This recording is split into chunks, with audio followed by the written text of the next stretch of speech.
land is your land, this land is my land, from California to the New York Islands.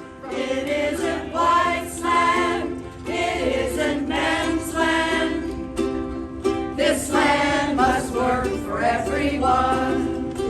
We must all stay strong and fight what we think wrong. Judges, please stay strong and stop what you find wrong. Workers must stay strong and fight what we think wrong, and vote them out in 26.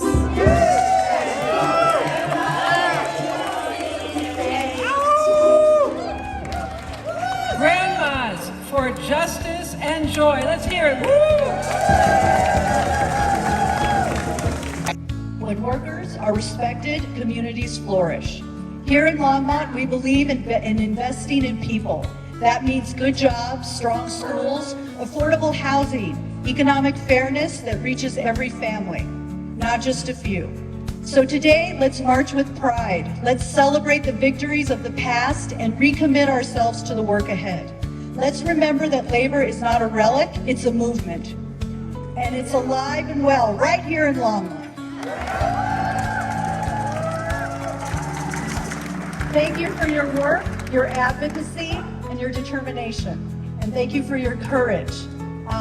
And thank you for never giving up on the promise of a better tomorrow. Happy Labor Day, Longmont, and let's keep building it together. So unions are just one of the many fortifying components of a democracy. And as we know right now, all bulwarks of democracy are under attack. This is from Robert Reich. I'm just going to do 3 corporate lies. Number 1 corporate lie, unions are bad for workers. That's right, it's wrong. Unions are good for all workers, even those not unionized. In the 1950s, when 1/3 of all workers were unionized, wages grew in tandem with the economy. Remember that boom after World War II? Some of us do anyway. That's because all workers in unions, or not, had significant power to demand better wages, hours, benefits, and working conditions. But since then, as union membership has declined, the middle class has shrunk as well. Corporate lie number 2, unions hurt the economy. Yeah, that's right, wrong. Wages increase because unionized workers have fought for them. Workers have more to spend in their communities, so those businesses thrive as well. The decline in unions actually accounts for 1/3 of the increase in income inequality. Without unions, wealth is heavily concentrated at the top, and we know how well trickle down does not work. Okay, corporate lie number 3, labor unions are as powerful as big business. Union members comprise less than 10%, 9.9% of the American workforce. Large corporations account for 3/4 of the entire American economy. Unions, who, by the way, are required to report political contributions, in 2024 contributed $14.3 million to candidates, according to Open Secrets. Meanwhile, big business contributed a whopping $1.9 billion to campaigns in 2024, according to Brennan Center for Justice, who also says other categories of undisclosed political spending cannot be reliably tracked, you think? Therefore, the $1.9 billion figure reported in this analysis necessarily and perhaps substantially underestimates the true scale of dark money spending in 2024.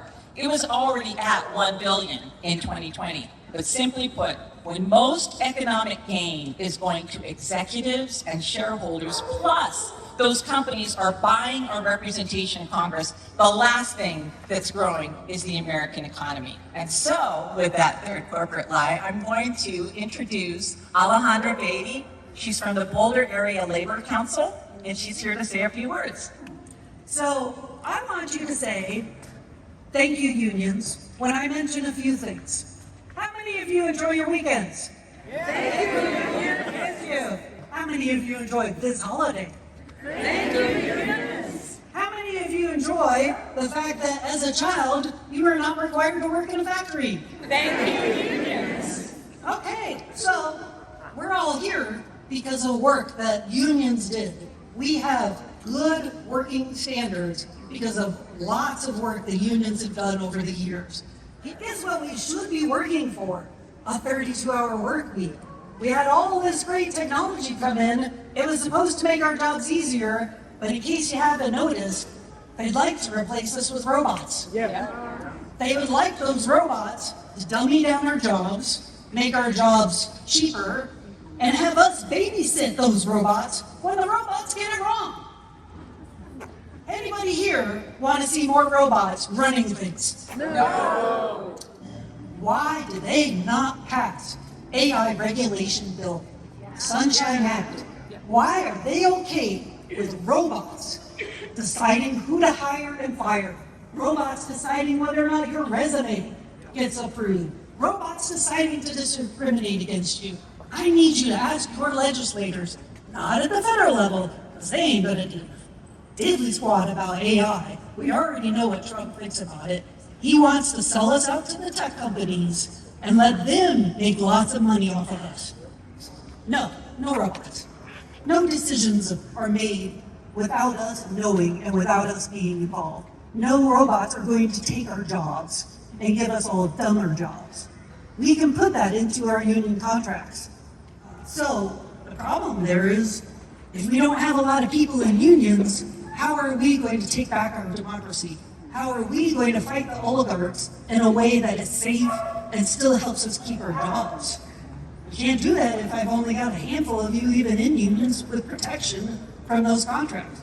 So you would have thought last year our governor would have passed the Worker Protection Act that eliminated that second election. Does anybody know what he did? He vetoed it. He vetoed. Why? Because they want to sell you to the highest bidder. The tech companies, the big tech companies said, literally, we don't want to be liable.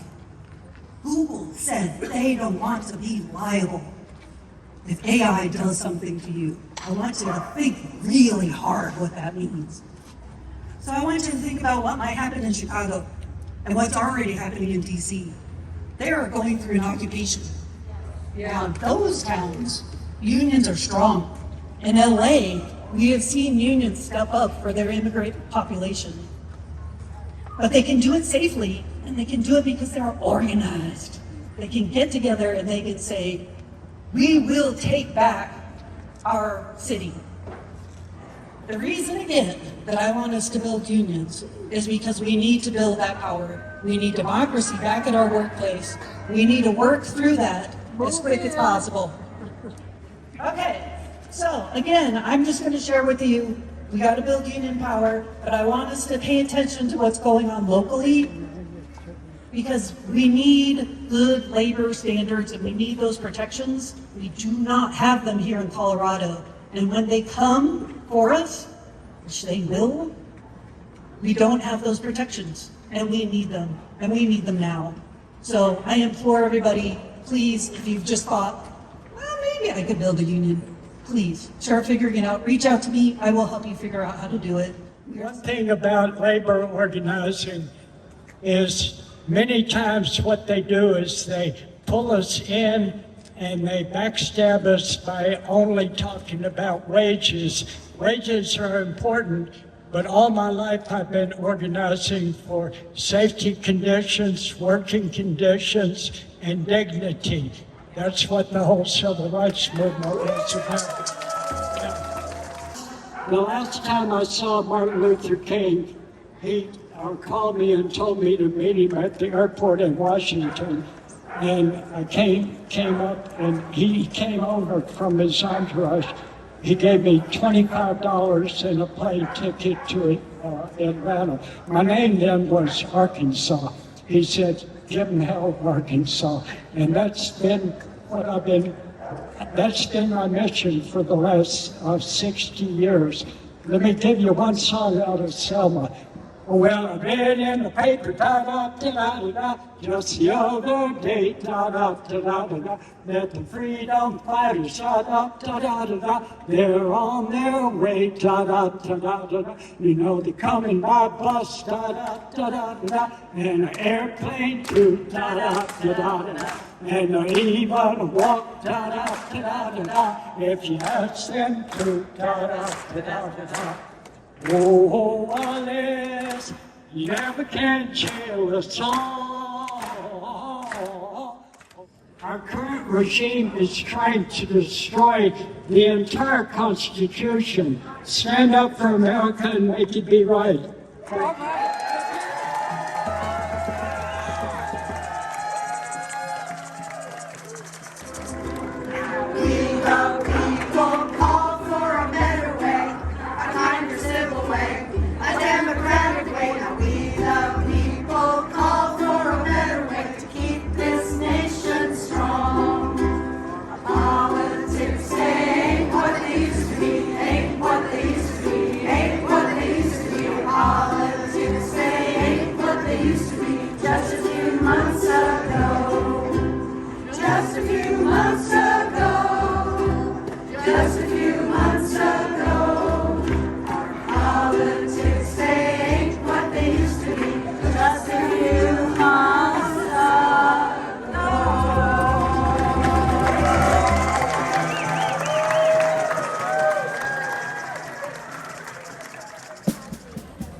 He's doing what he can to stay out of prison too. So that's why I'd like to run again. Yeah, you think you would try to do that? Yeah, or cancel the election. I wouldn't be surprised. Yeah. What do you think about 2026? If it happens, I don't know. Kind of worries me. Do the Democrats have enough momentum to get the House back at least? I hope so. I don't know. Yeah. And will that make a difference? Yeah, would it? Yeah.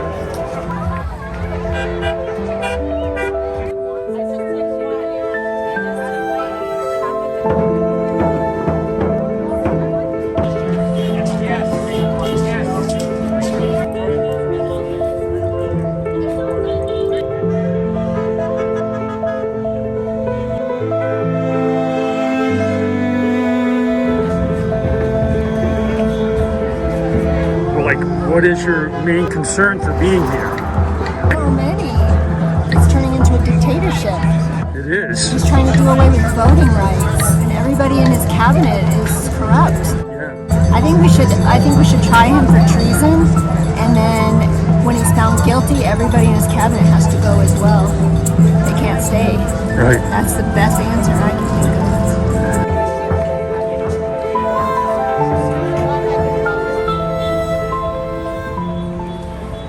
It's important to me because being a good human is important.